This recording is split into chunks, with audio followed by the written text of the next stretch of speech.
Hello, everybody. Welcome to the stream.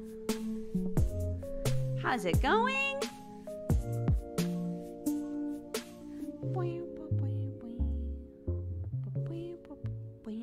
If you haven't listened to the Game Chops Poke and Chill list on Spotify, it's amazing. It's so chill. It's exactly what's on the tin. Hello, everyone. Welcome. Happy Saturday. I hope you're all doing well. How did I just make it to the stream? Well, I was very late, so that helps. I started the actual stream on time, for what that's worth, so.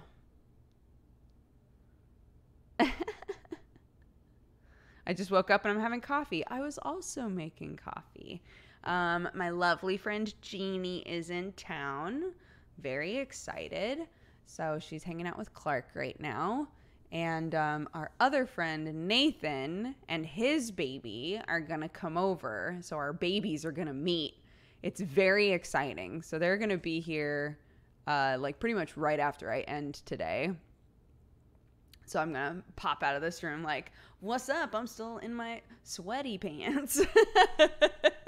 They can awoo together. Oh my gosh. I hope Freddie knows how to awoo. Fingers crossed. He's 2, so he should know how to awoo by now. And if he doesn't, he can learn.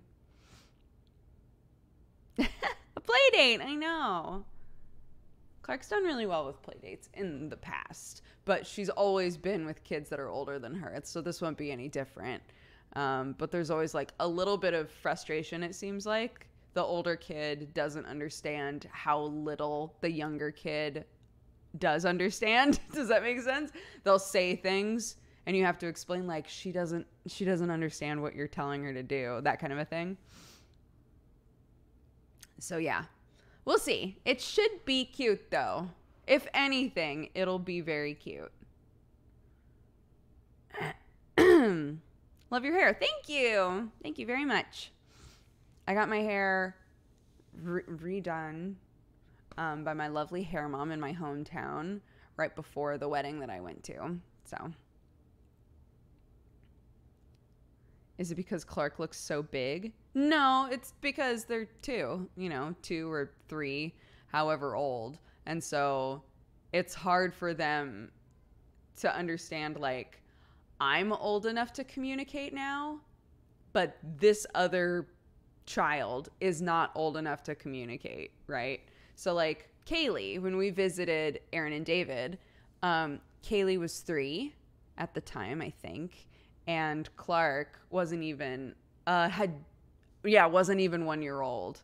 So Kaylee would be like, come here to her. She didn't understand, right? Or would be like, don't touch that. Didn't understand, right? She would like tell Clark things and we'd have to re-explain like, she doesn't know what you're saying, sweetie.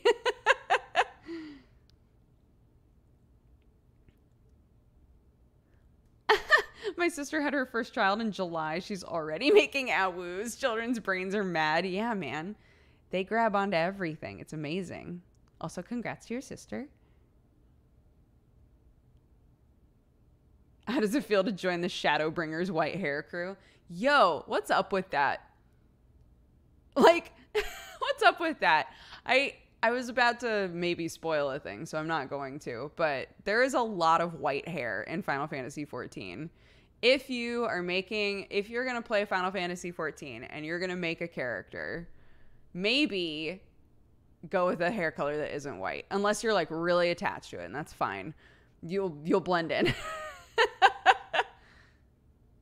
I haven't watched Carnival Row. No. Carnival Row is on my list of things to watch. We saw the It movie last night. So, context, I've never seen an It movie before ever, including the first one, right? So this is It Chapter 2. I haven't seen Chapter 1. But Kristen just got done reading the book and has seen the movie. So she explained basically everything that happens in the first movie. And I was like, all right, cool. That's pretty straightforward, right? who watches chapter 2 before chapter 1, I had an opportunity to go to a movie with some friends, and I took it. Because last night, Sam emerged from his hole, and I was like, oh, Jeannie and Kristen are gonna go see It Chapter 2 tonight.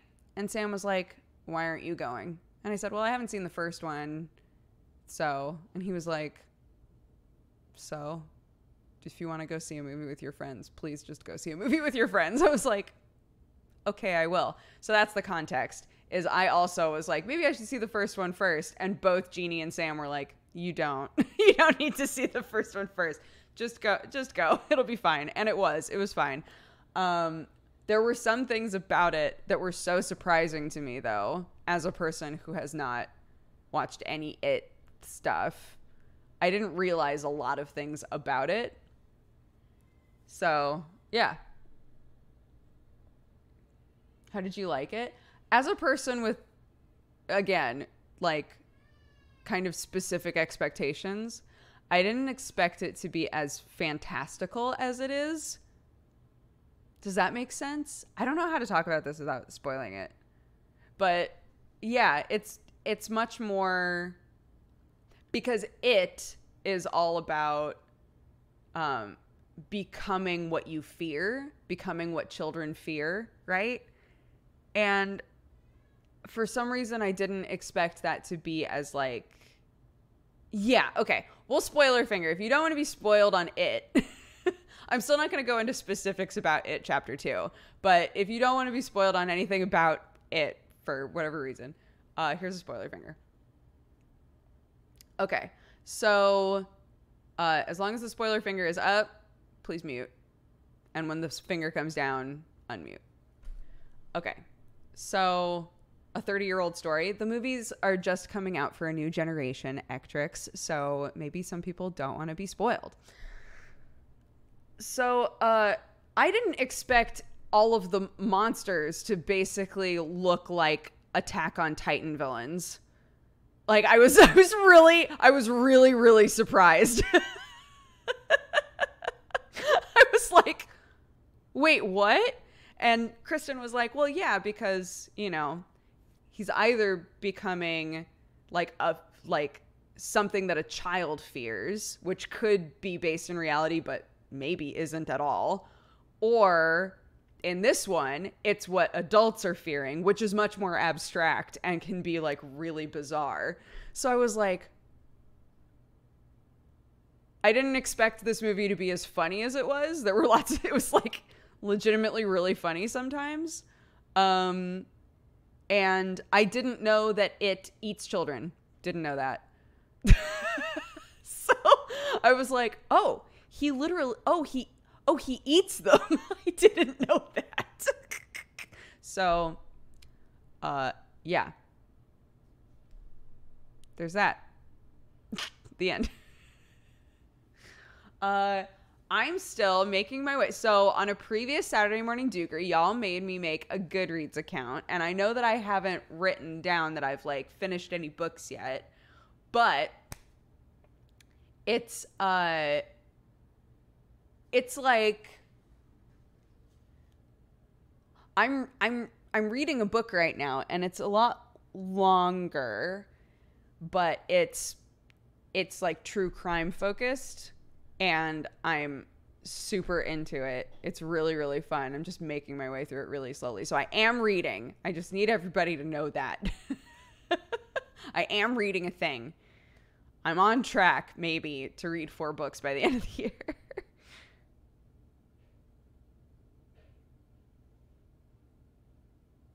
How do we know this is not deceit? Which thing isn't deceit? I don't get the spoiler hate. I have had many, many situations in my life where I've gone into a movie, a game, whatever, without knowing anything about it, and been so glad I didn't know. And also, I've had, series or anime even where I'm like, not that anime isn't a series, but you know what I'm saying, where I'm really invested in the characters and the plot, and it would really suck to undo, for me, it would really suck to undo the buildup of suspense and mystery of some things to just know it. And sometimes, like, for some people, they literally don't care. I really care. I really hate when I've gotten really, really invested in something and, like, theorized about stuff and wondered about things, and then I go in and somebody's told me, or I've found out by accident, right, of like my own mistake. And I'm like, okay, well, now I know it's going to happen. I don't like that feeling, which is why, like, for Demon Slayer right now, I keep thinking to myself, man, I should really read the manga.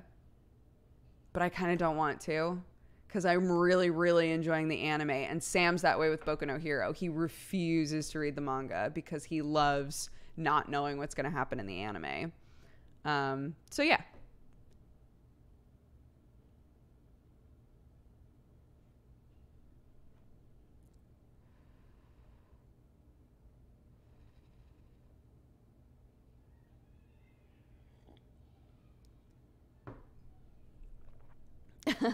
Just hear Jeannie and Clark going, yay, over and over again. It's really cute. Oh, no, I didn't Twitter. Thank you, guys. Thanks for the assistance. But yeah, Jeannie and I came home to round it off. Jeannie and I came home and we were both like, that was an okay movie. That was all right. The end, I think, was kind of a disaster. Kristen said it's completely different in the book, but that the way that the book ends, you really couldn't make that into, you couldn't movie-ize it really. So she was like, I knew they were going to change it. I just didn't know what they were going to do with it.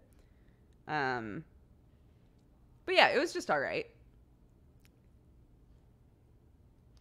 The book ending of It is wild. Yeah. It sounds like it. Because Kristen basically unpacked the entire movie for us. There were a lot of things in the movie that didn't make sense. And she was like, oh, that's because they literally didn't give you the context for it in the movie.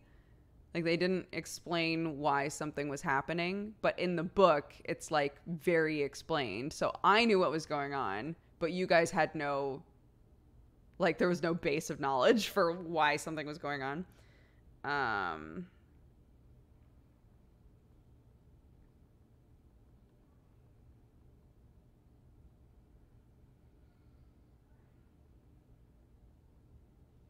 Saturday morning Dooger.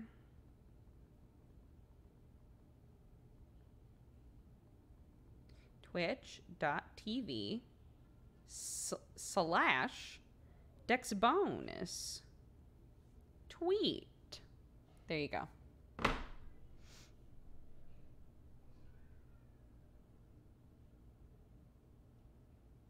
It sounds like it's a bad adaptation. It was just all right. It was all right. But again, I don't think that my opinion should have any... Oh, OMG Ken, thank you very much. I am doing well. I don't think my opinion should hold any weight at all. Not read the book. I haven't watched any of the other movies. Literally only watched chapter 2. So these things that I'm saying, do not take them as gospel or give any kind of a shit about how I feel about it chapter 2, because, you know.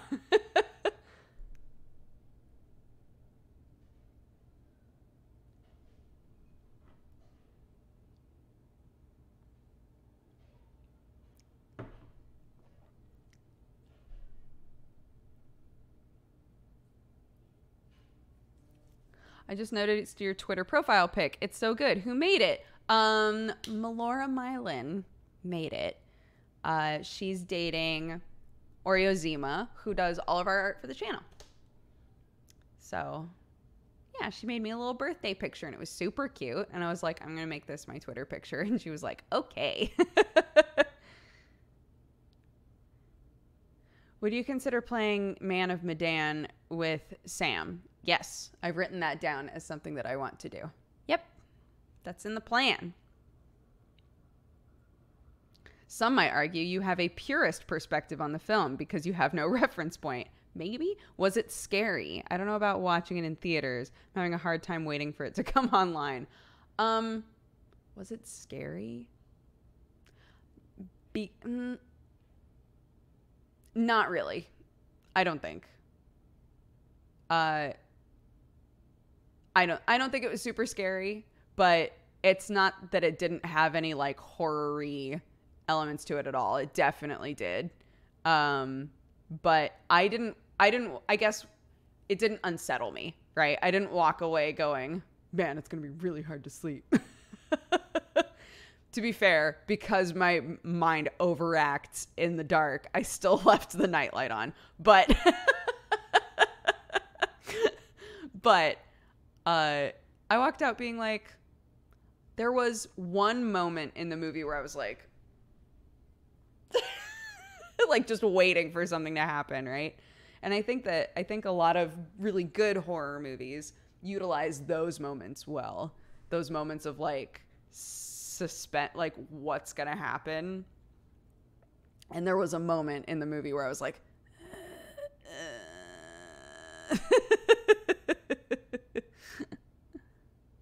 oh, Two-Fan, happy 5 years.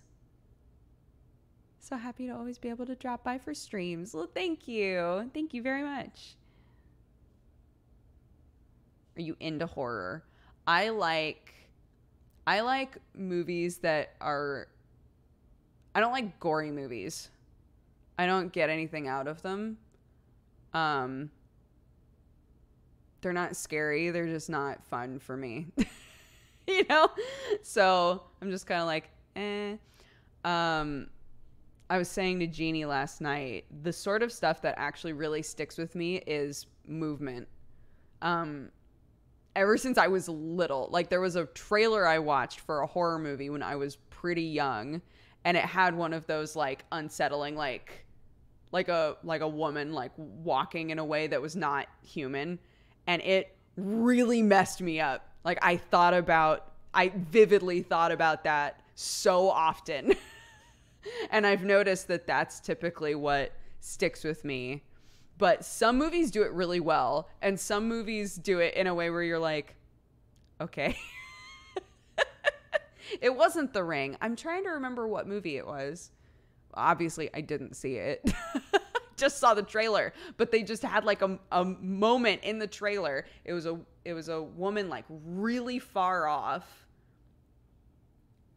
and she was like stutter walking, and it really freaked me out. I don't remember how old I was though. Probably like 6 or 7 when I saw it. And I thought about that. Like when I would lay in the dark, I would think about that scene in that trailer so often, and it really messed me up. I hate gory shit. I'm a nurse, so I'm definitely not squeamish. Yeah, I just don't get anything out of it. Like entertainment wise, you know? But I really love watching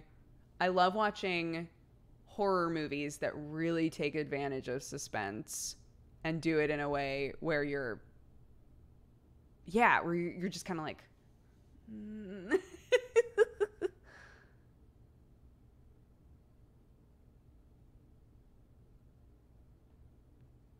I don't know what movie it was, guys.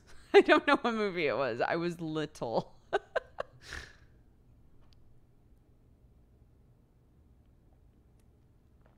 Not Silent Hill. I've watched Silent Hill many times. I've also watched The Grudge, and it wasn't The Grudge. It's not like, I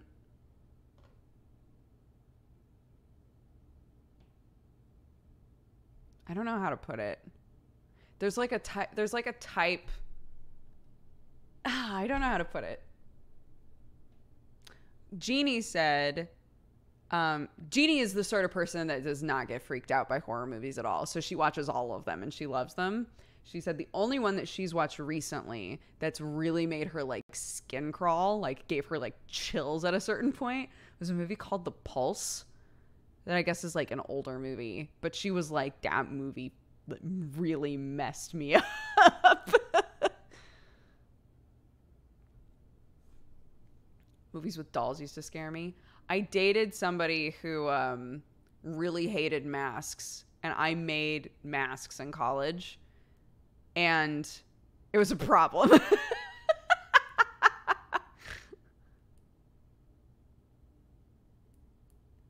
It was not Sam. It was not Sam. No.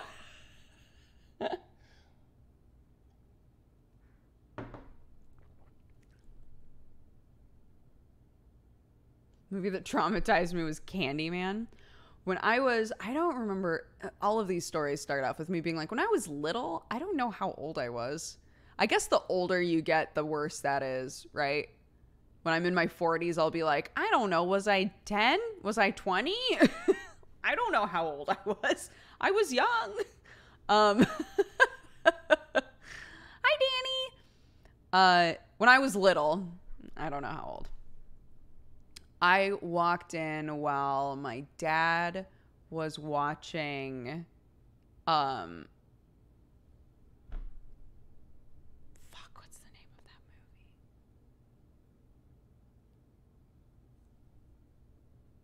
Oh my God, this is going to be a terrible story because I can't even remember the end. I can't remember what the name of the movie is.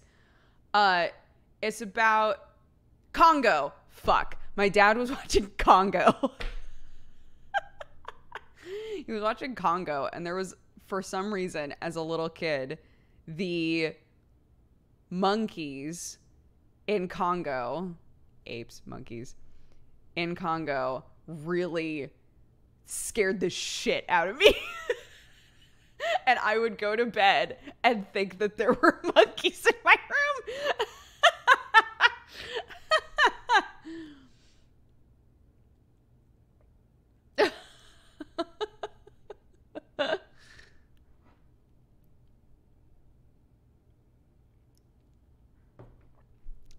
I know, man. Weird shit. I got nightmares from the Disney Tarzan movie. Really? Oh, I'm trying to think if there was ever a cartoon, like a thing designed for kids that scared me. I don't think there was. I know a lot of kids my age who were terrified of Pinocchio. There are lots of scenes in Pinocchio that are really unsettling and weird. So I knew lots of people who didn't like Pinocchio. I'm trying to think if there are any movies that were for kids that I watched where I was like, ah, like really messed me up.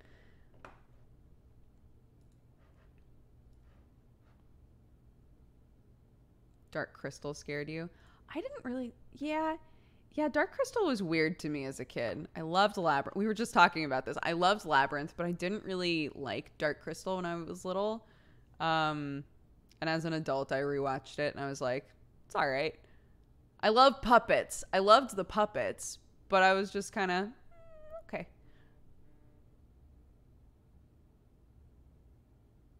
Yeah, the other one, the other thing is, I think there were like 2 different Twilight Zone or,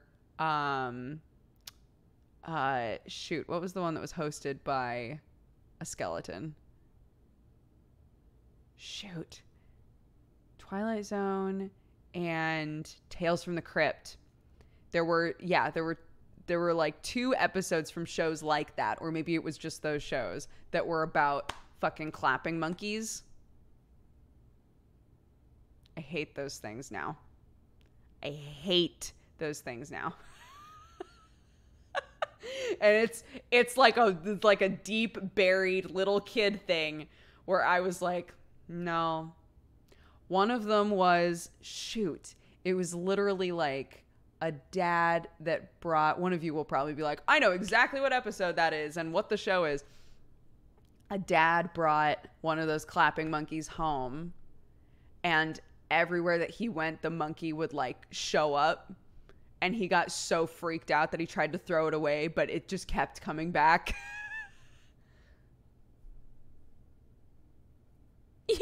Yeah. Apparently I have a lot of deep-seated issues with monkeys in general.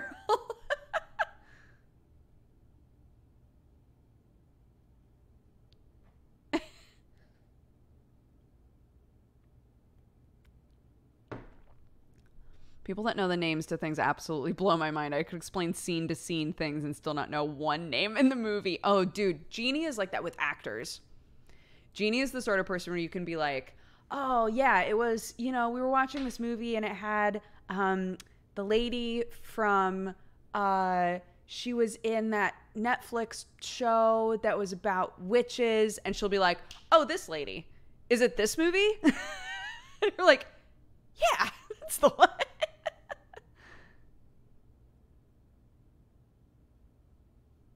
My dad said something really sweet because you guys know, I tend to like get down on myself about certain things. And I was talking with my parents about how we always see ourselves differently than other people see us, right? And my dad, being my dad goes, how do you see yourself? Like, be honest, how do you see yourself? And I said, well, I think I'm funny. I think that people like to be around me, which is nice. I think I'm creative, but I don't think I'm very smart. I don't think I'm very intelligent. I have a bad memory. I don't think I'm a very smart person, if I'm being honest.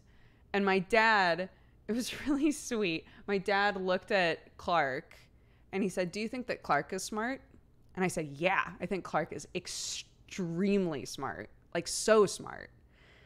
And he goes, your mom and I talk all the time about how she reminds us exactly of you. And it like made me feel like, I feel kind of like crying right now. It was like really sweet. It was a really sweet thing to say. My dad has had a lot of moments where I've been really down, and he's just like pulled out the exact right thing to say. I have multiple moments in my life where I remember something that my dad has said to me so vividly because it like really made an impact on me. That's one of those moments I think I'll remember when I'm feeling really frustrated with myself. I think I'll probably remember that for a long time. It was really sweet. I know. Isn't my dad cute?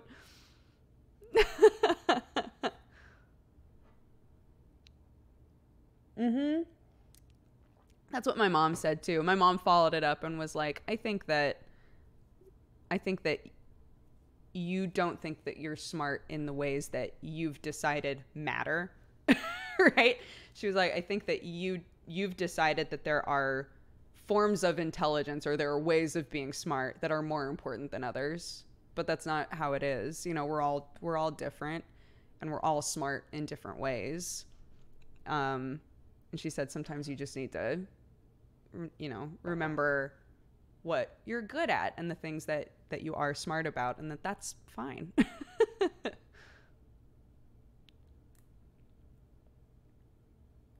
How often do you see your family?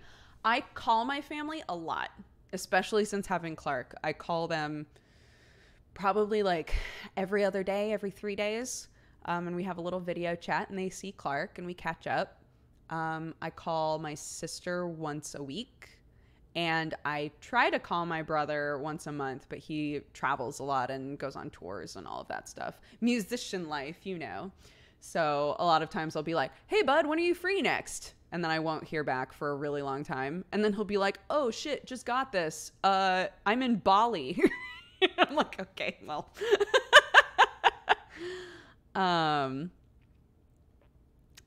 Yeah. And so I see them fairly often. And Sam tries to call his family fairly often, like do video chats with his family fairly often. His family communicate by text every day. So it's a little bit different for them. My family don't really text each other, but we do try to call each other. But his family is like in a big group chat and they're constantly talking to each other. So I feel like that's a brother thing. My brother, he's in his 40s and he's still just like in that, I'm a musician, living my best life.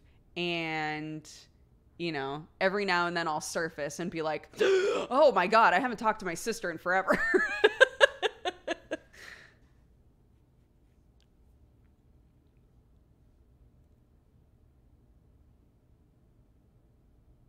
The UK family WhatsApp group. Literally that. Yeah, it's literally that.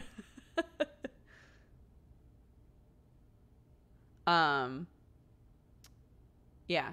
I recently got added to the fam chat. I feel very cool.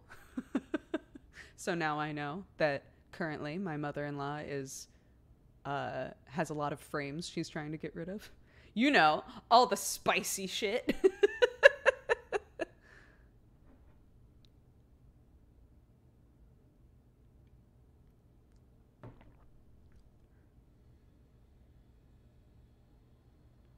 It's getting pretty, yeah, I know. It's getting real serious now. Yeah, for a long time, none of the partners were in the family chat. And then they recently just remade it and added all of the spouses. Because they were like, it's family chat. Just add everybody. And now I feel bad because it's basically turned into baby spam. It's like, there will be conversation, and then somebody will be like, look how fucking cute my child is. And everybody's like, oh, so cute.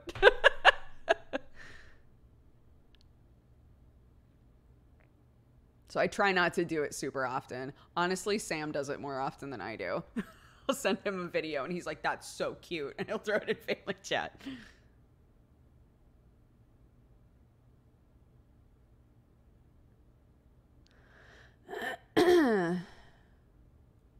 Your family has a Snapchat group. That's what my sister's family does, which I think is so... I don't know why that feels so weird to me, but my sister's always like, why don't you have Snapchat? And I'm like, I don't know. I'm not...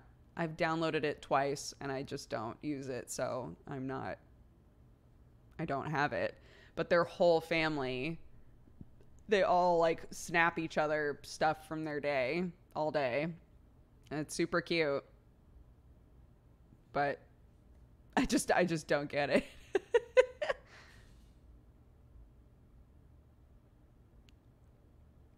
Yeah, Sithis, I was saying that a while back, somebody asked something about siblings a while back, I think, and we got onto the topic of like communicating often. I used to never talk to my siblings. I still felt close to them. I just never really talked to them. And I am the sort of person that doesn't need to talk to a friend or a family member very often. And I still feel fine about it. I know that that's not the same for everybody. So there have been times where I've been like, hey, buddy, what's up? It's been a while. And they're like, oh, I thought that you hated me. We haven't talked in forever. I just assumed that we were enemies now. And I'm like, oh. But I can go like a year or more without talking to somebody and be like, I should check in with them. I miss them. Man, I hope they're doing good, you know? So yeah, my siblings and I we didn't really bother to talk to each other because my mom was the hub. My mom talked to all of us and then she would deliver information, right? I would find out about my sister and my brother from my mom, and my brother would find out about his sisters from my mom. And so now we're trying to like directly communicate with each other more. And honestly, like Clark became kind of the catalyst for me being like, I really want to make sure that everybody feels close to her and everybody has opportunities to like see her grow up and stuff because we don't live in the same place. And it's been really nice. I feel really close to my sister. And my brother and I still don't talk that often, but we still talk more than we were before, you know, like once every month or couple of months we do a phone call and it's nice. And, he'll text me to be like, I picked up Sekiro again and I want to kill myself. And he always texts me when he's playing a game that's really difficult. Mostly, I think, to find out whether or not Sam has beaten it already, which the answer is always yes. When he started playing Sekiro, oh my God. He was like, oh man, I'm at this boss. And I was like, oh shoot, yeah, I watched Sam fight that guy. And he was like, yeah, it's really, really hard. How far is Sam? And then I have to, Oh, Jared, he beat it a week ago. My brother's like, whatever. It's his job. Of course he's beaten it. Okay.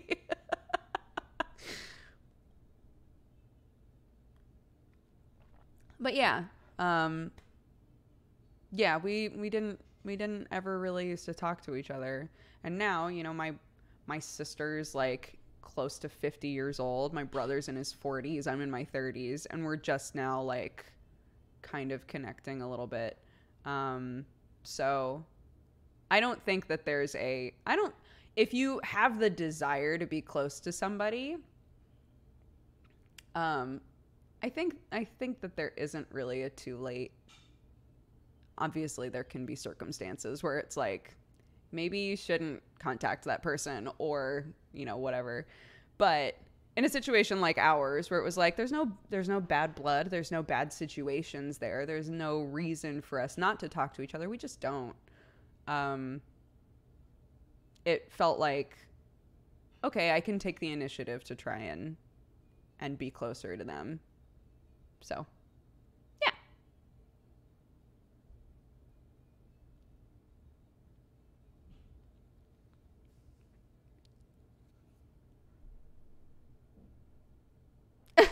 The older family members feel like it's my obligation to be the one to reach out. And I'm like, yeah, but no. I don't think anybody should feel obligated to reach out. If you have the desire to reach out, great. That's like, I really hate, and this is another one that's like tricky depending on the situation, but I hate situations where somebody's like, I know that this person should be the person to say sorry, but if you say sorry, then it'll all get wrapped up and finished and we can all move on with our lives. And it's like, I'm actually super chill with just waiting for them to sack up and say sorry. I get that this makes you uncomfortable. But I'm good with just waiting.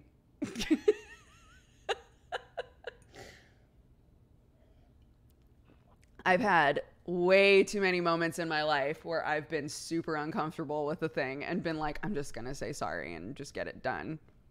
And I'm kind of over that now. I've now had a couple of situations where I've really stood my ground and been like, if they ever want to say sorry, cool. And if they're never going to say sorry, then all right, then that's their answer, right? And I've been okay with it. And I think that's made me okay with it in future situations now where I'm like, it's okay. It's okay to just like see whether or not they care enough to reach out. It's called boundaries, Janet.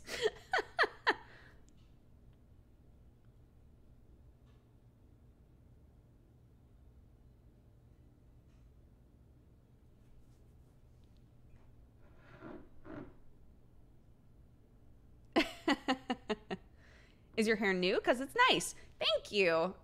My grow out was like to here. It was really, I had like this much of my natural hair that had grown out. And so when I was in my hometown, my hair mom, that I like, as I like to call her, my hair mom, did my hair for me. So, and then I went to the wedding and my friend Nicole was like, yeah, I mean, for me, it's like, I would love to do blonde again, but you know, if I'm going to let it grow out a little bit, then what's even the point, you know? Because once it grows out a little, it just looks bad. I was like, oh, you would have really fucking hated my hair then. You would have really hated my hair literally yesterday.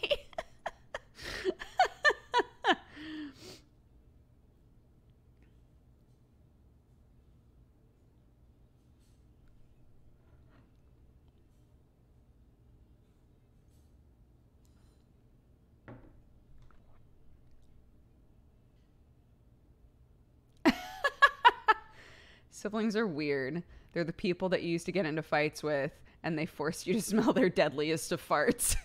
Now you either talk about adulthood and taxes or you don't talk. It's kind of true, yeah.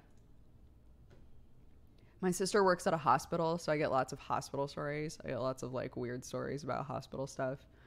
Actually, her whole family basically works at the hospital. My niece, all my nieces and nephews are adults, just so that we're all on the same page.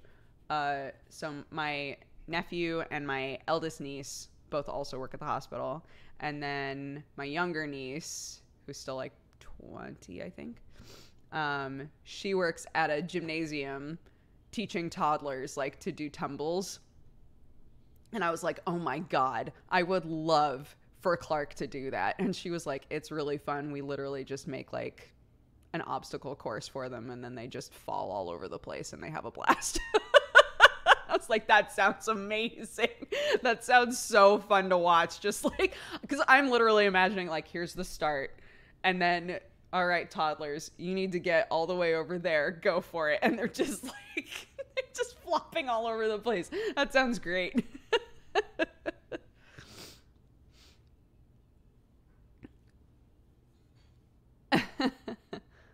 My sister and I are both nurses. We swap lots of stories. Yeah, my sister works at the front desk of ER. So she was like, there are people that come in and really try to convince you that they should go in before the person who like is on their deathbed. And you're like, ma'am, you seem fine. You seem fine right now. So I'm going to need you to sit down because this person is bleeding out. Great. Are the adults also allowed to do the course? Yo, I'm sure there must be adult obstacle courses. Like soft play ones, right? Not like Ninja Warrior ones, but like soft play ones where they're just like, here's a bunch of trampolines and some crash mats. Go crazy, adults.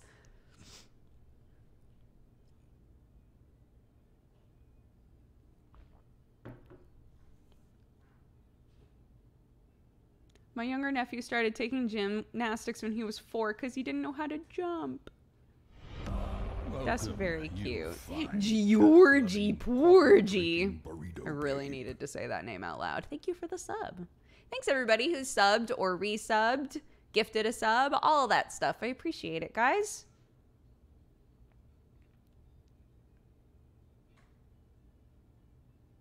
A lot of nearby kids courses have adult nights. Oh my God, I gotta do that. I gotta do that shit.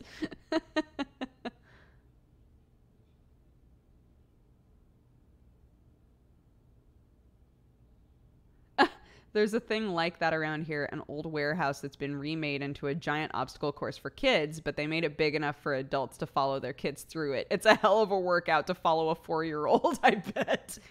I bet. Yeah, I follow. So, y'all know that I like daydream that I was a buff girl. I follow, maybe one day. Look, it's never too late. Maybe when I'm 40, y'all will be like, remember when Dodger wished that she was buff? And now look at her. She barely fits in t-shirts. There's a couple of people that I follow on Instagram who are like buff moms.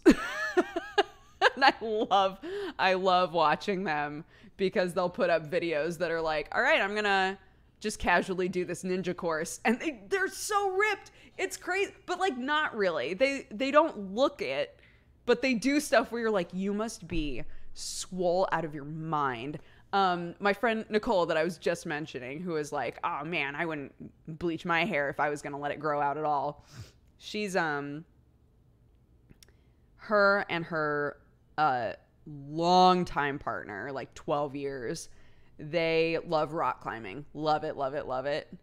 And they keep talking about dirt bagging, which I guess is literally like you just rock climb. Like you don't have a home. You just rock climb and camp, and that's like all you do. They keep talking about taking an entire year and just dirt bagging. And I was like, that sounds so intense. It came up because we were all dancing barefoot, obviously, at this beautiful hippie wedding. we were all dancing barefoot, and she looked at my feet and she was like, "Oh, your feet still look so nice." I was like, "Oh, thank you." And she goes, "My feet don't look like that anymore. Not since I started rock climbing. My feet don't look like that."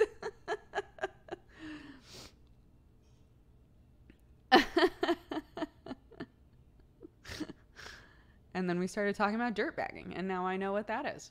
So I like rock climbing, but I'm also afraid of heights. Yeah, I love the idea of climbing. I think that I would love to consistently go to like an indoor rock climbing place, right? Where there's like safety measures in place. I don't know that I can do for reals rock climbing. I think I might freak out a little bit. I want to run a half marathon someday. Kendra, do it. Erin constantly, like, so Erin loves to run, but she keeps injuring her legs. Poor Erin. So she has trained multiple times to do half marathons and always winds up hurting herself. But she just keeps being like, all right, I'm going to start training again and I'm going to do it. And she's like, Erin is so inspiring to me. Like, she was like, I'm going to write a novel, I think. And just wrote a novel, right? And keeps training for marathons and having something get in the way. And then is like, well, I guess I'm just going to start training for a marathon again. It's like, you're incredible. She's an incredible person.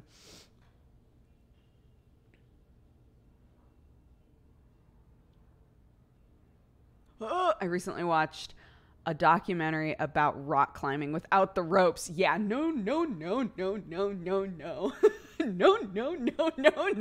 I can't do that shit. No way. Oh my God. She's so cool. Erin, I know. She is so cool. Nope. No, thank you. I think it's probably less scary if you've like worked up to that point, right? It wouldn't be like me, who knows how to do none of it, being like, I think I'm going to free climb now. Like, if you have a lot of training up to that point and you're like, I think I feel pretty comfortable climbing without anything attached to me, then cool. But no. Nope, not me.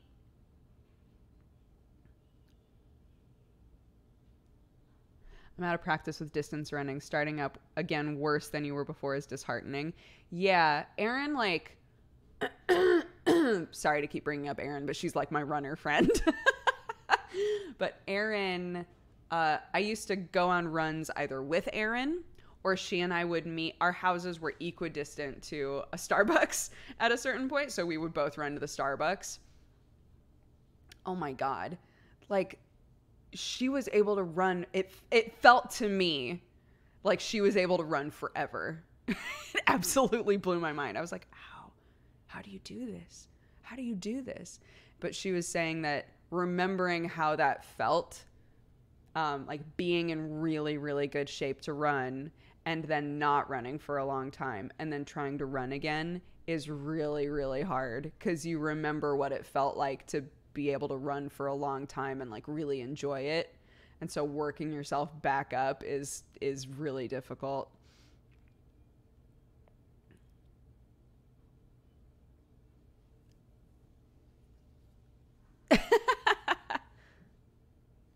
I feel like everyone has a Starbucks equidistant to everyone they know. Everybody in a city, I think, probably has a Starbucks where they're like, that would take me like maybe 20 minutes to get to if I ran.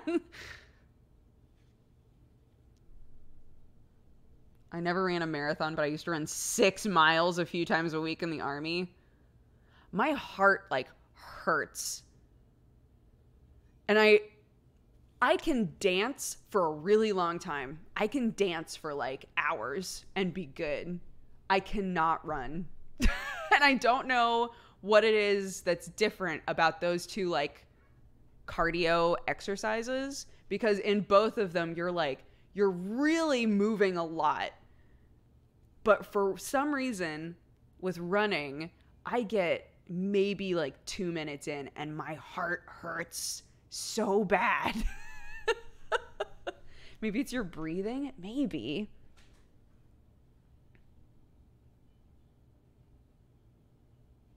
I can game for hours, but only run like a minute. Yeah, what's that all about?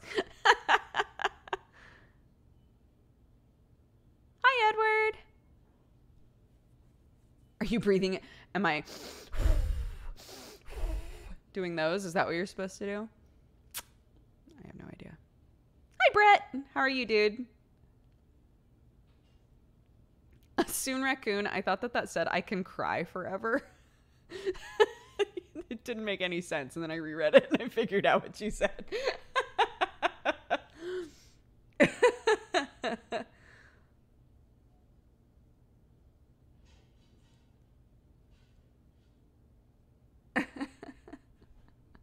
Deep breaths make me see stuff like dots.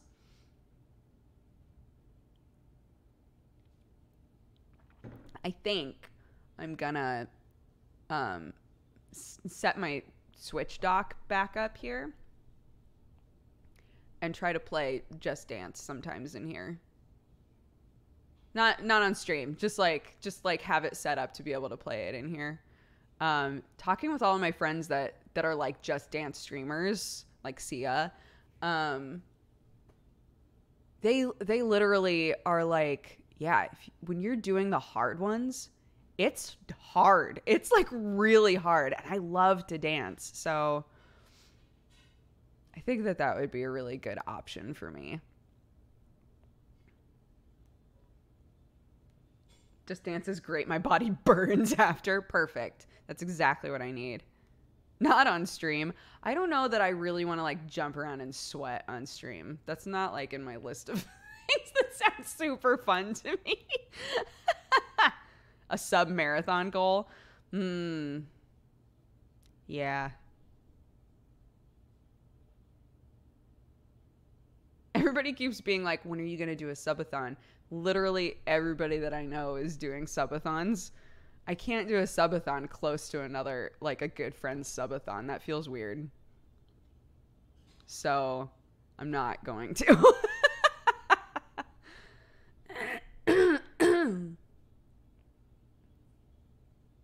Oh, really, Georgie Porgy? That's actually cool. I had no idea. An anti-subathon? Nobody. Yeah. Nobody better sub, I swear to God. Oh, shit. The unsubathon. Oh, shit.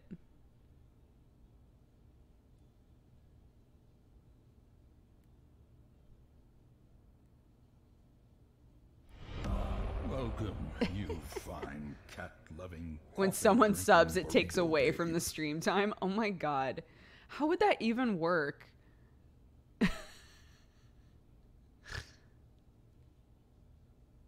Isn't that just deleting the channel?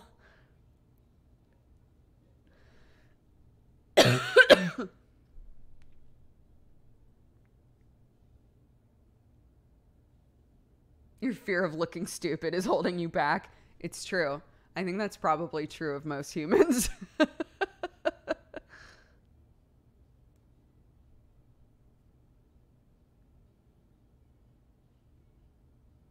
Octo had good goals, but it sucks he saved all of them for other streams. Yeah, I think there probably needs to be a mixture, right? You have to have like big ones that are like, okay, this is like a thing that's going to take me a while, but the payoff's going to be amazing. And then some of them need to be like, here's a stupid thing that's literally going to happen on this stream. He ate 50 nuggets. Yo, that counts. Yeah, if you haven't, Octo, I think, is doing part 2 of his subathon today, right? His goals are so good. They're so funny.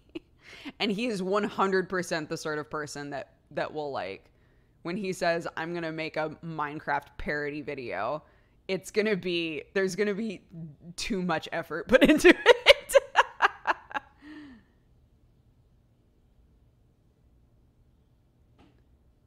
I think at the point that they've reached now, he has to read the entire script of B Movie. What are the other goals he hit yesterday? Oh, he has to do a Fortnite stream until he gets a victory royale. So he has to keep streaming until he wins.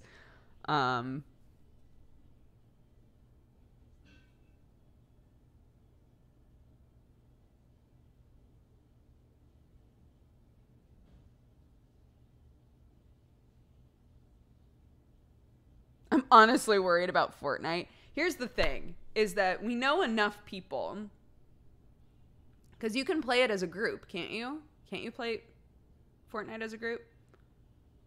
Like, the workaround, I think, is if it takes way too long, he can have a group of people who are really good and just be like, please, please carry me to victory. I can't do this anymore. He said he would cap out Fortnite at 16 hours. I see.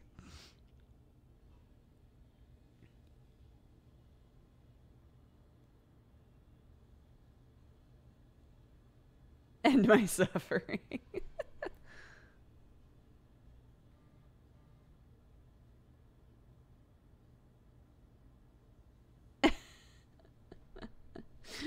Oh, poor Octo. I love him. He's great. He's great.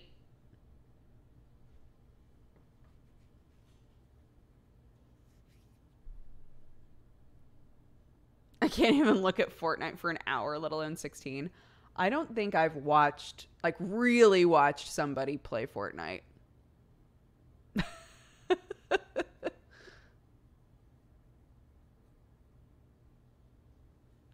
Octo deserves way more viewers than he usually gets. 100%. Octo deserves so many more viewers than he gets.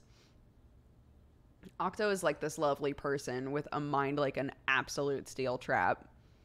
And he's so funny. Yeah. I hope that he gets lots of like new viewers, new subs out of this for sure.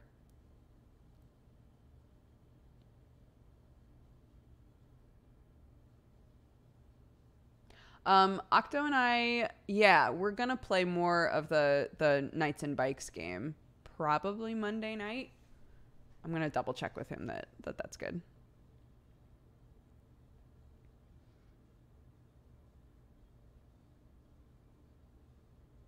I would rather watch someone play Overwatch than Fortnite, and I can't stand Overwatch. Damn. Yikes.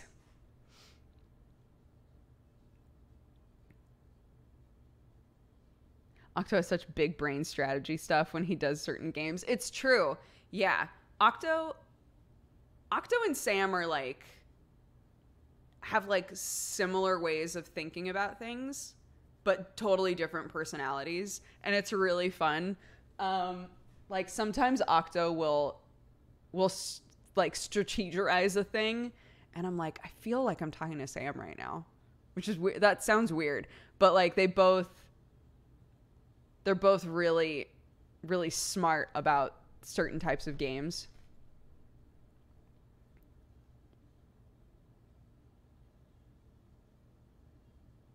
Yeah, I wish I could watch Octo more often, but most of the time he streams when I'm asleep. Yeah, he's like a night streamer. Like Sam.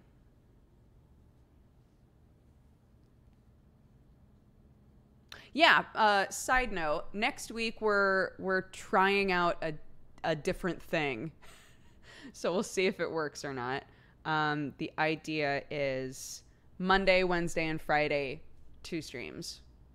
So Monday, 4-hour morning stream, 4-hour night stream. Wednesday, same thing. Friday, same thing. Thursday, I will take off entirely. So we're gonna try that out. I've wanted to try doing that because I always get lots of messages that are like, I wish I could watch you, but I can only watch if you're streaming at this time or this time. So after talking with some of my friends that do 2 streams a day, like 2 short streams a day, I was like, maybe that's a good option to do a morning and a night stream. But it's just a test. It's just a tester because I am also chasing around a toddler all day. So if I find that every evening I'm just like, hi, hi, let's play a game, then maybe it won't really work out. But I think it's worth a try, you know?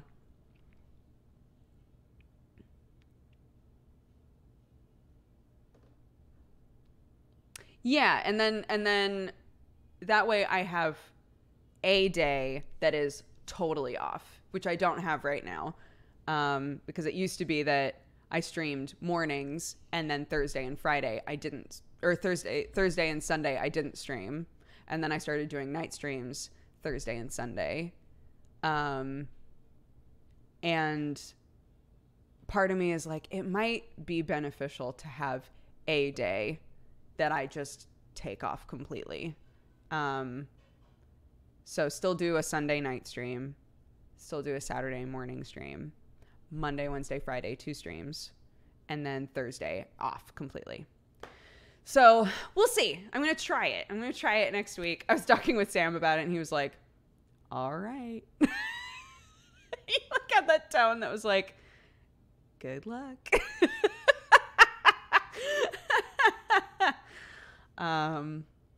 So I'll set that up. Actually, you know what? I'm just going to fucking do it now.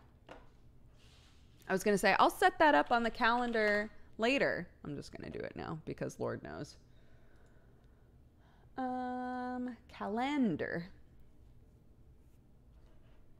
Next week, please.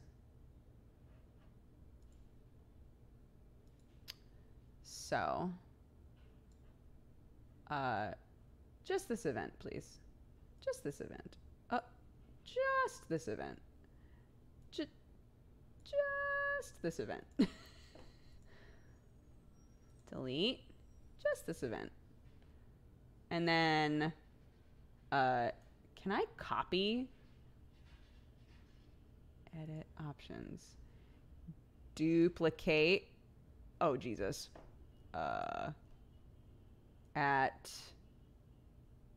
Say that we start at 8.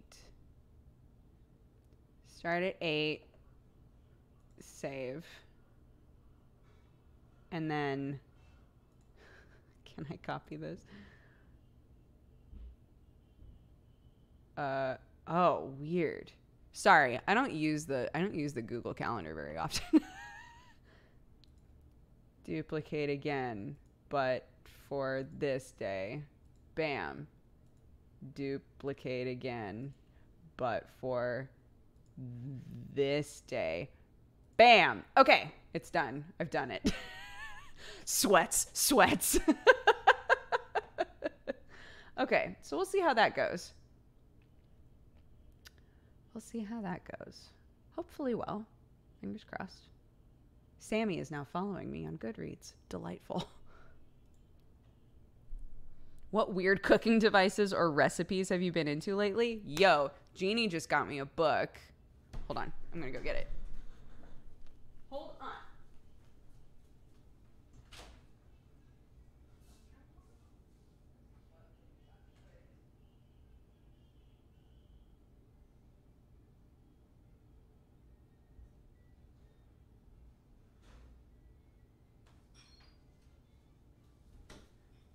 Jeannie just got me this book.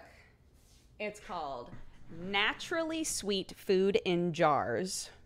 100 preserves made with coconut, maple, honey, and more. And the idea is that it's like all high acidity preserving, and none of it is with like white sugar.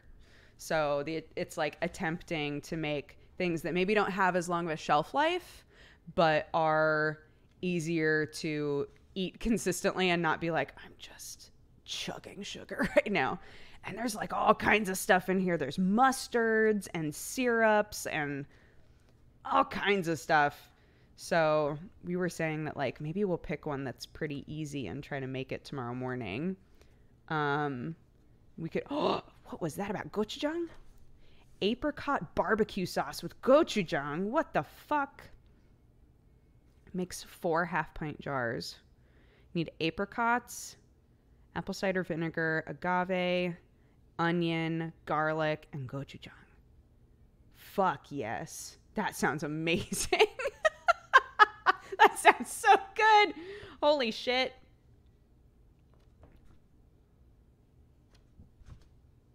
Carrot and daikon pickle.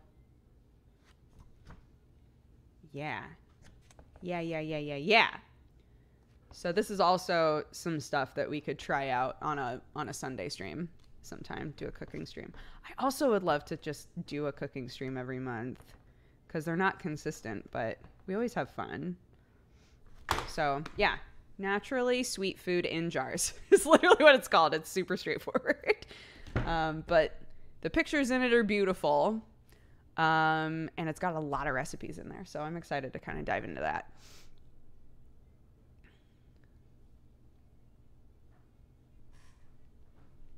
Would you do an over-the-top professional cooking stream with like two cameras and I put things in the oven and then I'm like, and you know, I already have one all ready to go.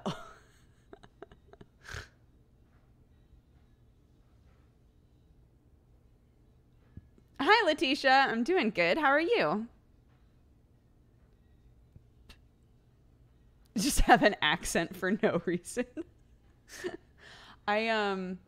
I was saying a while back, I don't know how long ago, so I'm just going to say a while back as like a catch-all, but I was saying that when we moved to England, fingers crossed, I'm just going to throw good energy at that. When we moved to England, I would love to do some videos that are like, okay, well, I'm going to take one of those weird mushroom foraging classes. Because in England, you have so many weird mushrooms, guys. So many. And people are super into foraging there. I'm shocked that we're not more into foraging here because every state has completely different stuff.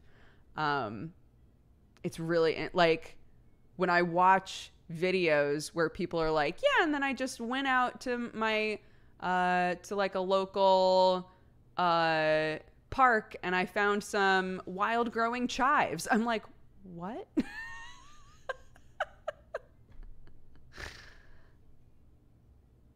Just become a homesteading YouTube channel, right?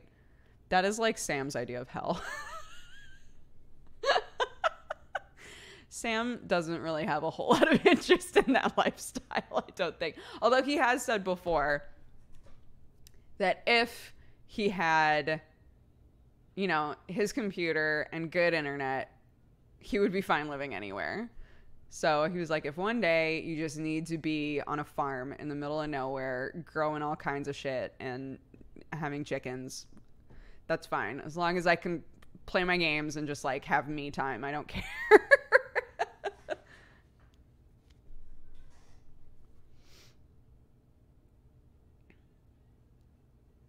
I know Sam has been playing the new Monster Hunter. Do you ever end up playing those types of games with him off stream?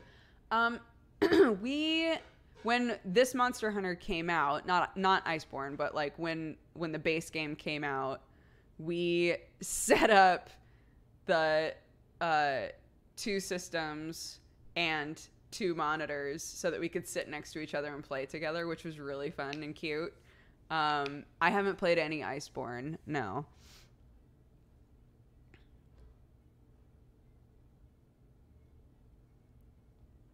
Sam digging a ditch for fiber in the middle of nowhere. Yeah, literally that.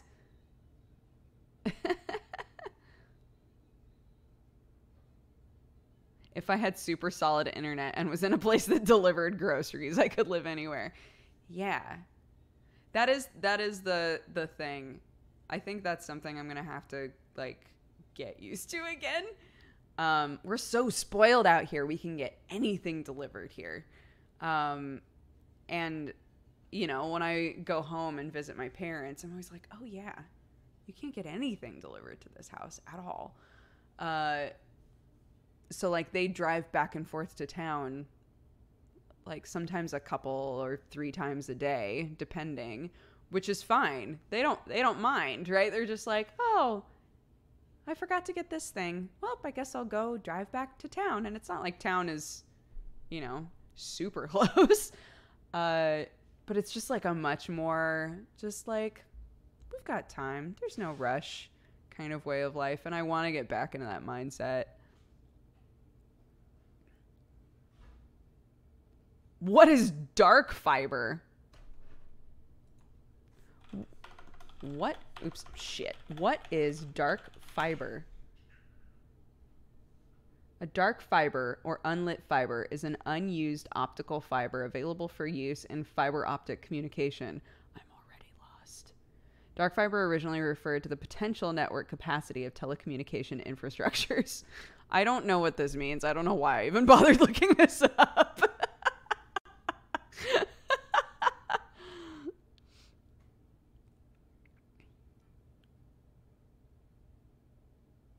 It's just fiber that isn't being used yet. Oh. So they're laying the foundation for fiber, but it's not used.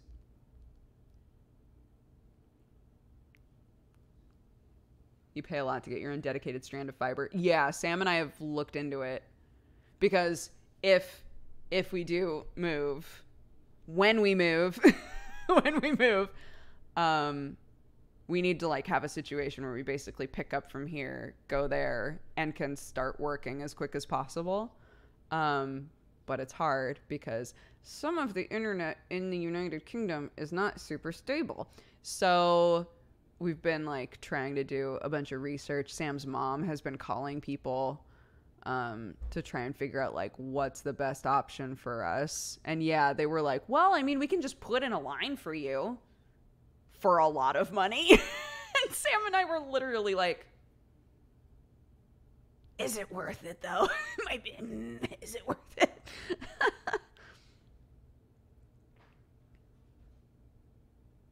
Thank you, Crimson Brutus, for the gifted subs. Internet in the UK is really sucky at times. Yeah, it's hard. A lot of our friends that work out there from home have had so many issues. I think we know people who literally have like internet from 2 providers so that if one isn't working, they can just switch to the other one, which is crazy.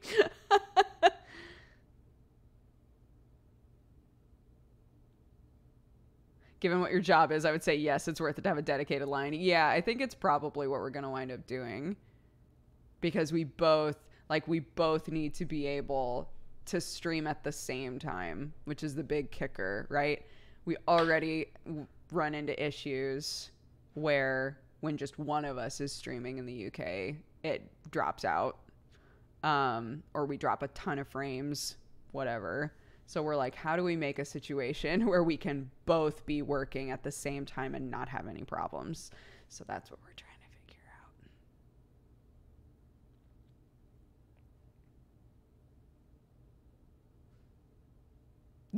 Yeah, we would be able to write it off. So it's like, let's just do it.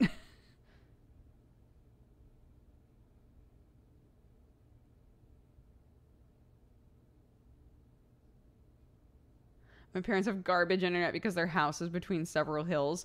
My parents live in the middle of the woods and have better internet than Sam and I do. But it's community owned. The city of Malala owns their own internet. So the community was like, we want fast internet. And they were like, okay. It's nuts.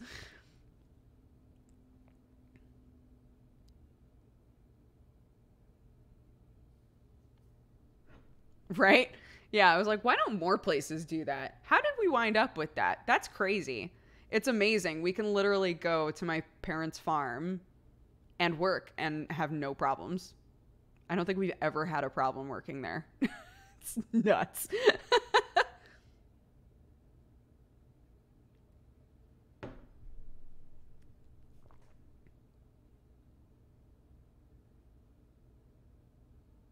Some states have passed laws against doing stuff like that. Yeah, I'm not surprised. They're like, but what about these big businesses that need even more money?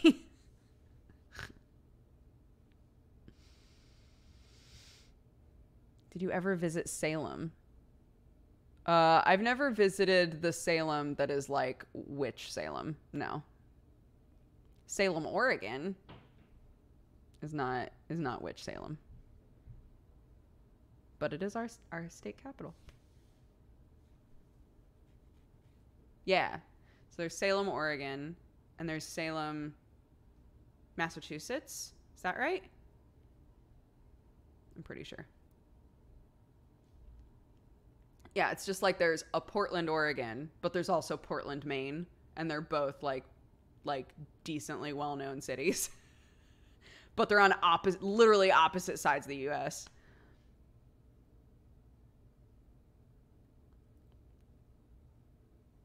What parts of Eastern Oregon have you been to? Ashland's in Eastern Oregon, isn't it? I'm trying to remember. I've been to Ashland for the Shakespeare Festival multiple times.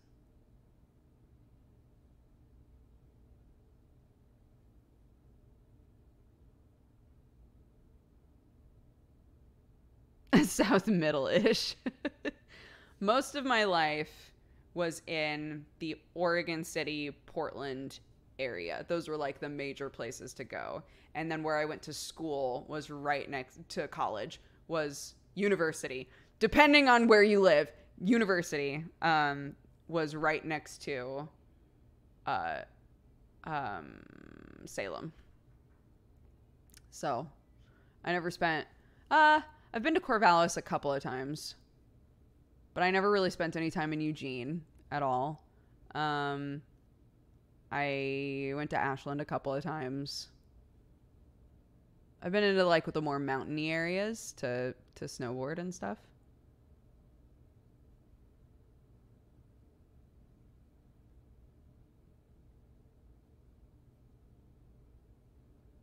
Oh yeah, Ashland is Southern Oregon, of course, because Southern Oregon University is there. The other place where you can get a Bachelor of Fine Arts in theater. There are only 2 universities. Well, maybe not anymore. It's been 10 years or something since I've been there.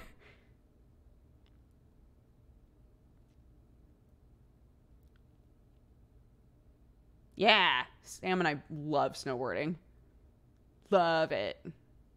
Sam used to teach snowboarding. Have you made Clark cornbread yet? No, because I do not like cornbread.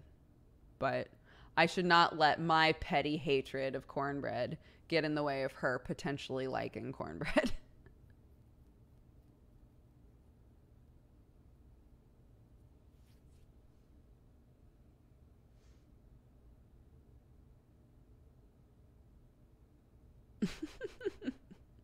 Cornbread sucks. I'm sorry, everyone. If she hates it, no one in the house is going to eat cornbread. It's true. I don't think Sam really cares one way or the other about cornbread. So there's just... Clark's got to be the person who makes the decision. I think I hear my baby. She's so cute.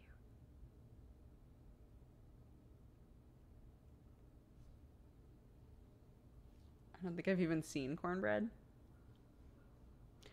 It's yellow bread, basically. It's crumbly. Cornbread is a lot crumblier than normal bread.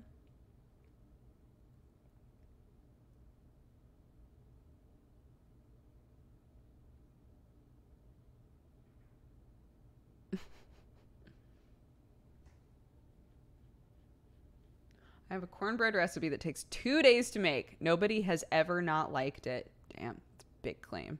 That's like when somebody's like, I hate meatloaf.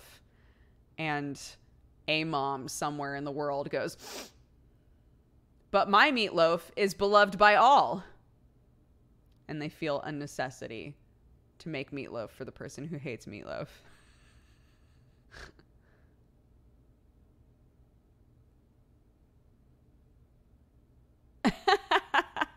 Big claim. Are you said person? No, I like meatloaf. I'm fine with meatloaf. But I have 100% had that friend who's like, I just don't like meatloaf. And every time she says it, somebody's like, you would love my meatloaf. It's not like other meatloafs. It's delicious. And then she's like, okay. And eats it and goes, yeah, I don't like it.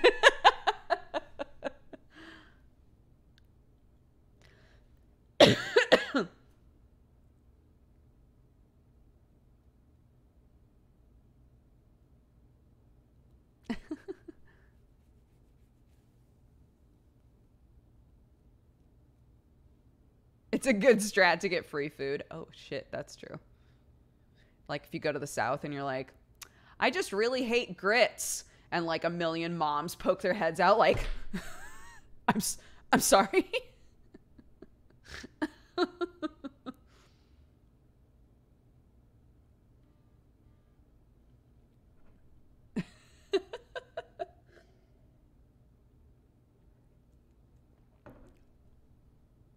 My mom is all about grits. Grits are not really a thing in the Pacific Northwest. They're not like a common food at all. So I actually had never had grits until I moved to California, and specifically when I spent some time in South Carolina. And I was like, they're all right. They're definitely, grits are one of those foods that you are intended to add things to it, and it kind of takes on the flavor. Like the best grits that I've ever had were cheesy garlic grits that came with a dinner that I had, and I was like, holy shit, these are the best grits I've ever had. But it's because it tasted like cheese and garlic, right? So I'm sorry to anybody who's like, no, grits are delicious all on their own. I don't think they are, but that's fine.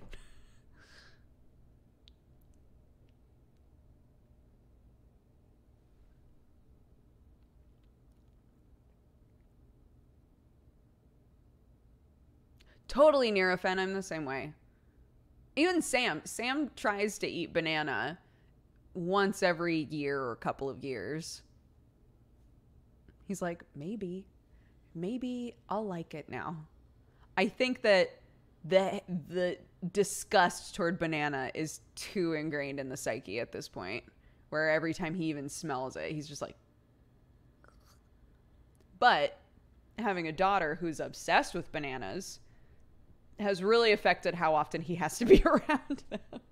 So he started off being like, all right, well, if she's going to eat a banana, I'm going to go ahead and let you feed it to her. And now he'll be like, man, are we out of bananas? That's so easy to feed her a banana.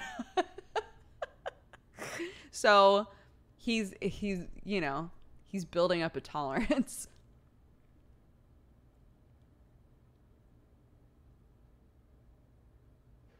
She does love them. Nana, Nana, Nana. And now it's also apples. Nana, apple, apple, Nana. Loves them. We went to Target, and at a lot of the Targets have like huge cement red like balls, like circles that are outside that kind of like are around the perimeter for some reason. And Clark kept pointing outside at these big red, like this big, right?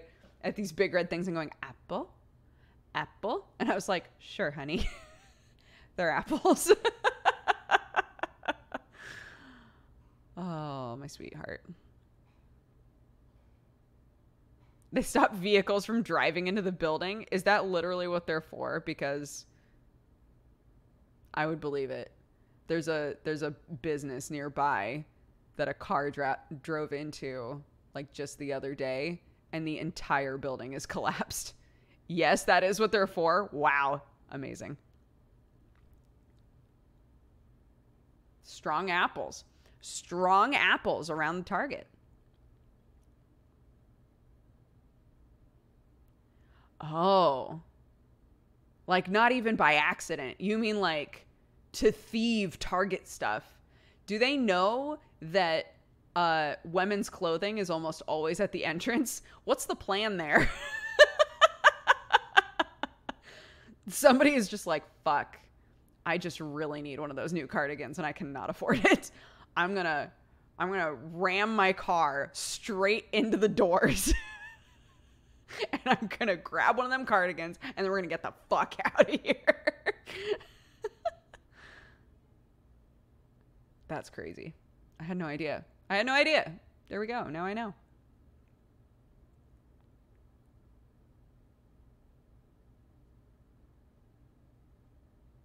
I've heard of people eventually loving foods that they used to hate because of their kids. The influence is too strong. Yeah, who knows, man? Maybe one day Sam will be like, you know, I can tolerate a slice of banana bread, and then I'll be so happy. I'll finally be able to make banana bread again. In the meantime, I saw a recipe for chocolate zucchini bread, and I gotta do that because I love zucchini bread, and dark chocolate is my favorite form of chocolate. So I need the fucking cardigan, Karen. Jesus.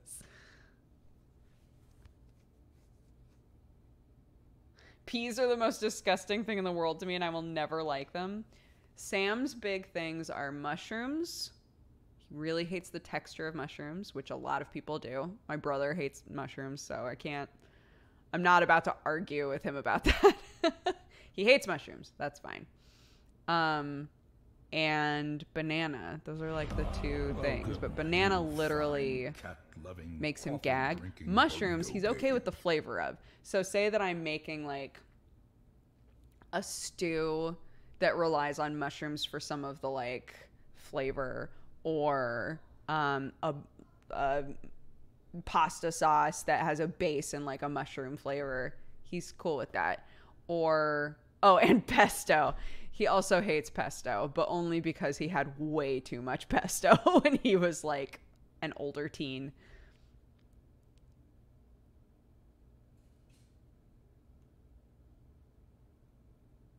But the only thing that like he won't eat because it makes him gag is bananas. He can eat pesto and be fine. He can eat green pesto, by the way, for anybody who's like, what about tomato pesto? Like basil-based pesto. Basil-based pesto. He really does not enjoy. And mushrooms, if I make them small enough, if I like throw them in the pulser and then put them in something, he's fine. Or if I use cream of mushroom soup in something, it's fine. He just doesn't want to eat a mushroom. Yeah, there's typically two pestos. Though there's red pesto and green pesto. There's like basil-based pesto that's basil and pine nuts and cheese mostly, and you just grind it up. And then there's also tomato-based pesto, which is like a sun-dried tomato-based thing that has the same elements in it. But red pesto is not nearly as popular or nearly as well known here as green pesto. Yeah, Sam's chill with tomato pesto. He can eat that easy peasy. It's literally the basil, which is so funny to me because I like smelling fresh basil is such a delightful experience. And it would be like birds chirping and music playing as I'm sniffing it. And then I hand it off to Sam to sniff it. And he just like crushes it in his hand, right? Like,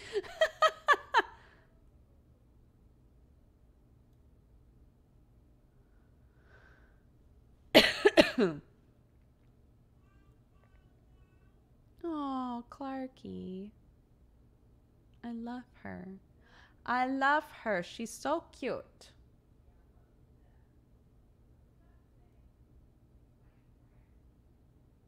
But you gotta crush it to release the aroma. But touching it also bruises it. Do you intend to have bruised basil, Karen?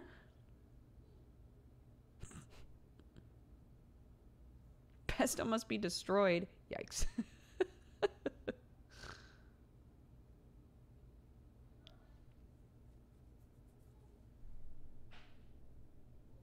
I came in at the wrong time. I'm getting hungry. Yo, me too. In like 15 minutes, my friend and his kid are going to be here, and then we're going to eat something, and I'm very excited about it. Someone in here is called Karen and is loving these jokes. I know, man. Shout out to any Karens who are watching currently. You're lovely. I'm sorry that your name is used so often for boomer jokes.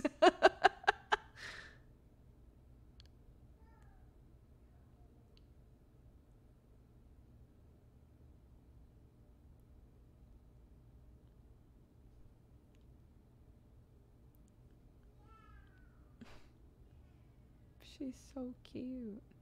Which is better, spinach or kale? I prefer spinach. I think kale, for me, kale needs to be like massaged quite a bit for me to like it. It's just so coarse. It's so hard to eat it.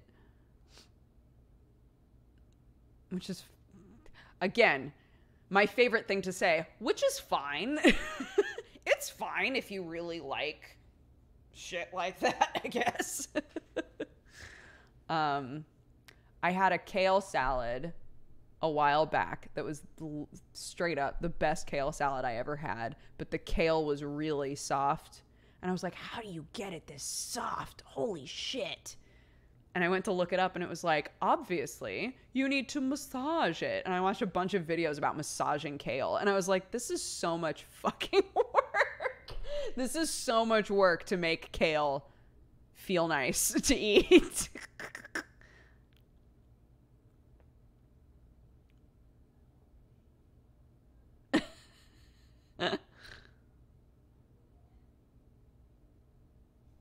Is the role play tomorrow? No, it's the 22nd, right? So 2 Sundays from now.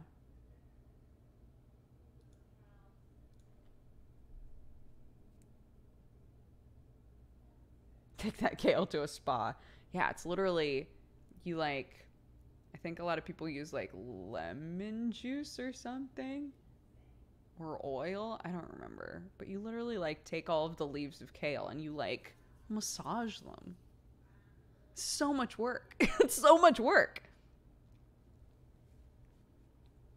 I am doing another role play, yes. It's a one shot with Asa Butterfield. And other people.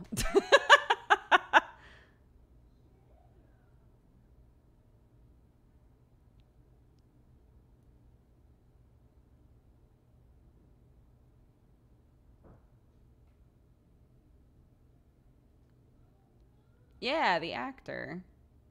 I don't remember how that occurred. But JP was like, hey, do you want to be on a one shot with Asa Butterfield? And I was like, yeah, that sounds great. So, yeah. Oh, Clark is so cute.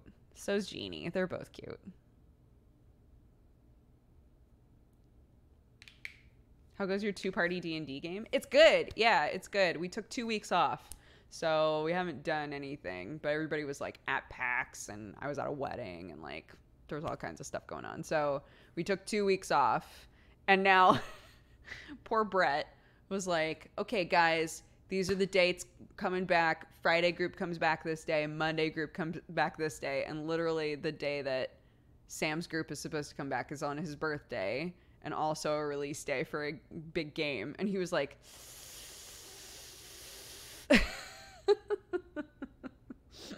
so now they're like, maybe we'll push it again. I know what I'm getting Sam for his birthday. I've already gotten it. It's supposed to show up today, actually. So I need to hide it from him. Yeah, it's just a big bundle of bananas.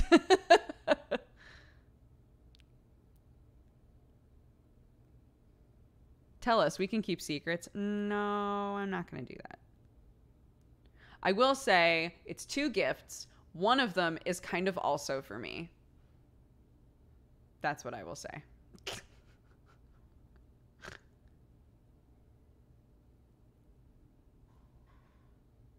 Is it the thing you told Mel and I about?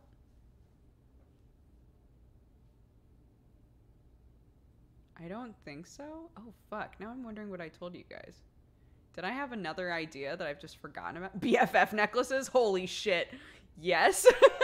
I should totally get Sam a BFF necklace. Oh my gosh, amazing. I don't know what to get my sister. Her birthday is September 14th. That's so, there's so many variables. How old is your sister? What's your sister into? Chat is really good at keeping secrets. No, run away. Okay, guys, I think I'm going to start wrapping up here. Another thing that I wanted to say, I know I've said a lot of things that are like, here's stuff that I would like to do on streaming and whatever. But a thing that we talked about last week during one of the streams was potentially on Saturdays with Saturday Morning Dooger. I would love to bring back giveaways on Saturday Morning Dooger. I think that that would be awesome. Specifically, like doing giveaways of game keys for games that we've really enjoyed on the channel. I think that would be really fun. But also, I was having trouble figuring out what to play at the beginning of this week. And chat was like, oh, you should check out this game, this game, this game, this game. And it was really nice.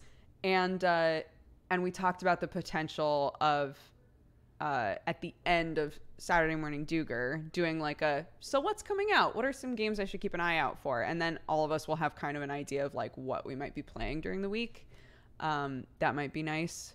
That really helped me out this week, being like, what did we talk? Oh yeah, Knights and Bikes. I'm going to see if Octo wants to play Knights and Bikes with me, you know? So being able to like potentially consistently do that, I think would be nice. Yeah, like a trailer time. Yeah. We can watch like game trailers and stuff together and see what's coming out. And if it's going to be on a system that isn't the computer, I can prep for that. Doing stuff like that, I think would be a fun thing to do on Saturdays. Yeah. Have some chit chat time, do giveaways of games that we've liked. For example, we really liked Children of Morta, really like Knights and Bikes, right? I would love to do giveaways of those games. And then yeah, talk about what we'll play the following week. And that way we're all looking forward to games that sound interesting to us, you know?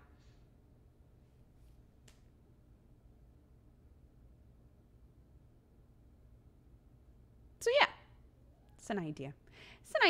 Something that we could do. But I'm gonna see if I can read this off, send you guys over to somebody else, and have enough time before Nathan shows up to put on adult pants. That's the plan. So I laughed and then Clark laughed. Okay, let me read off all of this from today. Thank you all so much for the support and the love. I appreciate it. Thanks for hanging out and chitty chatting with me. Look at all this. You guys are very sweet. Okay. Student of None, thank you so much for the 35 months. Erwin for the 15. Gerentium for the 23. Absolute Uppercut for the 9. Happy Twitch, baby. Real Rasky for the 28. Scorpio Girl for the 20. Vash the Dash for the 43. Imthams for the 25. Stat M for the 11. Kenny Fox, thank you for the 7.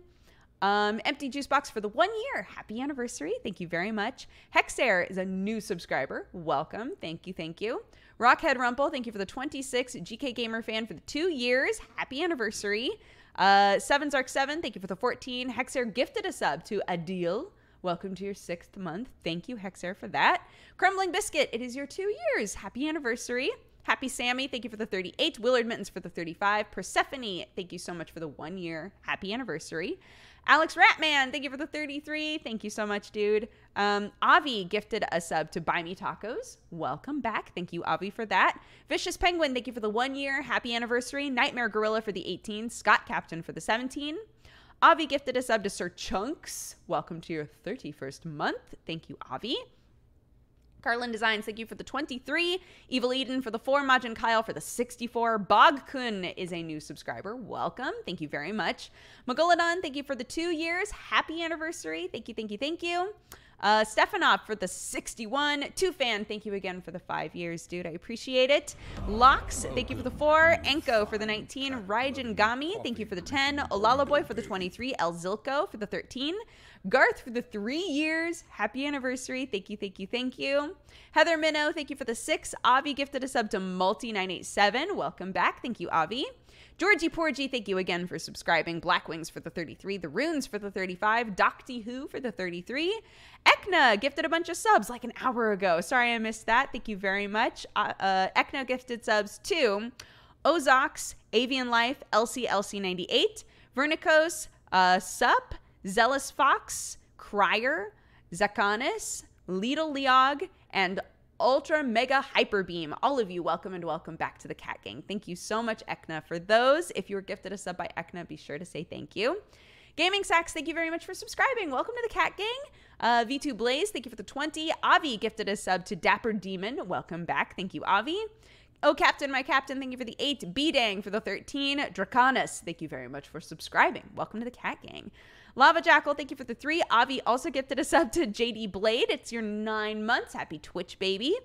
Maxin, thank you for the 6. Sonic Advance for the 3 years. Happy anniversary. Talia Tate for the 32. Crimson Brutus gifted a couple of subs to Fistulus of Fury and Kojilal. Both of you, welcome to the Cat Gang. It's your first month for both of you. Thank you, Crimson Brutus, for that. Avi gifted a sub to Mafia B. Welcome back. Thank you, Avi. Death Jr., thank you for the 26. Astra, thank you for the biddies. Keys Awesome for the 52. Popsicle for the 17. OKT for the 34. Bob Cheesy, thank you very much for subscribing. Mr. Hyde, thank you for the 11. Arnar gifted subs a couple of minutes ago to Professor Meowington, Future Fabricator, Kulsarin, Manya 6, and Paradogs. All of you, welcome to the Cat Gang. Professor Meowington, it was a resub for you, but the rest of you were new, so welcome. Thank you very much, Arnar. Germs, thank you for the 9. Happy Twitch, baby. Barbecue Head for the 59. Avi gifted a sub to Meme Town. Welcome back. Stay Ashy, thank you for the 35. Undead Brit for the 35 as well. Banana Palm for the 43. Avi gifted another sub to Cloudy Evie. Welcome back. Rafid, thank you for the 34. Arosa for the 47, almost 4 years. Nezatron and Comfy Yava, both of you, welcome to the Cat Gang. Thank you very much for the new subs. And the Real Herb, thank you so much for the biddies. And Avi, thank you for the dono. Good suggestion. It is Pocket's birthday, so let's go ahead and raid Pocket. Go say hi. Give her some Doog love. She's a lovely friend. And I will see you guys tomorrow. I'll figure out what time I'm going to do stuff tomorrow because it is a friend's birthday. So we'll figure that out. But I hope you all take care of yourselves. I hope you have a lovely rest of your day or night or what have you. And I'll see you next time, okay? Bye-bye, everybody.